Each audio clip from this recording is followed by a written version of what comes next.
세계 증시와 우리 증시를 짚어보는 시간 3분 증시입니다. 연합인포맥스 권용욱 기자 나와 있습니다. 안녕하세요. 안녕하십니까? 네, 간밤 미국 증시 어땠습니까? 네, 뉴욕 증시는 여전한 긴축 공포 속에 혼조세를 보였습니다. 마감가를 살펴보면 다우지수는 전장보다 0.15% 내렸고요.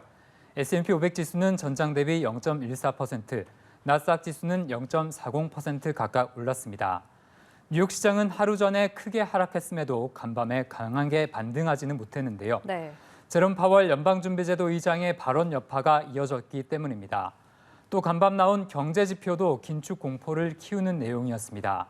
미국 ADP 연구소가 발표한 2월 민간 고용은 24만 2천 명 증가해 시장 예상치를 웃돌았는데요. 지난 1월의 채용 공고 수준도 1,080만 건으로 여전히 높은 편이었습니다. 네. 민간 고용 숫자가 이렇게 크게 늘어난다는 것은 노동시장이 여전히 과열되어 있고 잠재적으로 임금 상승을 부추길 수 있는 요인으로 풀이되는데요. 시장이 정말 주목하는 것은 이번 주말에 나오는 미국 노동부의 고용 보고서입니다. 이번 보고서에서 노동시장에 일할 사람이 여전히 부족하다는 것이 확인되면 증시 투자 심리는 더욱 위축될 가능성이 있습니다. 네. 어제 연준 의장의 발언 때문에 시장 분위기가 크게 나빠졌는데 이런 상황이 하루 만에 달라지진 않은 것 같습니다. 네, 그렇습니다. 시장은 여전히 제롬 파월 연준 의장 발언에 영향을 받고 있는데요. 파월 의장은 전체 지표가 더 빠른 긴축이 필요하다고 시사한다면 금리 인상 속도를 높일 준비가 돼 있다고 언급한 바 있습니다. 미국 연준과 같은 중앙은행의 수장들은 통화 정책을 수정할 때 시장에 미리 언지를 주곤 하는데요.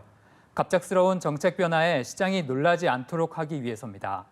그동안 파월 의장은 당분간 0.25%포인트의 금리 인상을 시사해 왔는데 엊그제부터는 인상폭이 더욱더 커질 수 있다고 발언 내용을 조금 바꿨습니다. 시장은 남들보다 조금이라도 더 앞서가려고 하기 때문에 이런 발언에 매우 민감하게 반응하는데요. 이달 0.50%포인트의 금리 인상을 지금으로서는 기정사실화하는 모습입니다. 네, 왜 시장이 이렇게 크게 출렁였는지 좀 알겠습니다. 개별 종목으로 보면 테슬라 주가가 크게 움직였다고요? 네, 그렇습니다. 테슬라 주가는 간밤 3% 넘게 하락했는데요. 미국 교통당국이 테슬라 차량의 사고에 대한 조사에 착수했다는 소식이 나오면서 악재로 작용했습니다. 그리고 옥시덴탈 페트롤리엄이라는 에너지 기업의 주가는 2% 넘게 상승했는데요. 워렌 버핏이 있는 버크셔 해서웨이가 지분을 매입했다는 소식이 호재가 됐습니다. 네, 오늘 코스피 전망은 어떻습니까? 네, 어제 코스피는 파월 의장 발언에 영향을 받으며 1% 넘게 하락했는데요. 지수는 2,432부근에서 거래됐습니다. 오늘 코스피는 강보합권에서 출발할 수 있으나 반등 압력이 크지는 않을 것으로 전망됩니다. 어제 우리 증시가 주목했던 것은 원달러 환율이었는데요.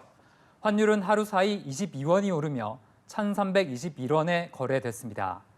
환율이 이렇게 오르면 달러를 원화로 환전해서 한국 주식에 투자하는 외국인 입장에서는 외환 손실이 커질 수 있는데요. 그렇기 때문에 어제 하루 외국인의 대규모 주식 매도가 나왔습니다. 오늘 환율은 어제와 같이 크게 오르지는 않을 것으로 예상되는데요. 네. 다만 미국 긴축 우려에 따른 환율 상승 압력은 언제든지 다시 나타날 수 있는 상황입니다. 네, 알겠습니다. 3분 증시 권용욱 기자와 함께했습니다. 고맙습니다.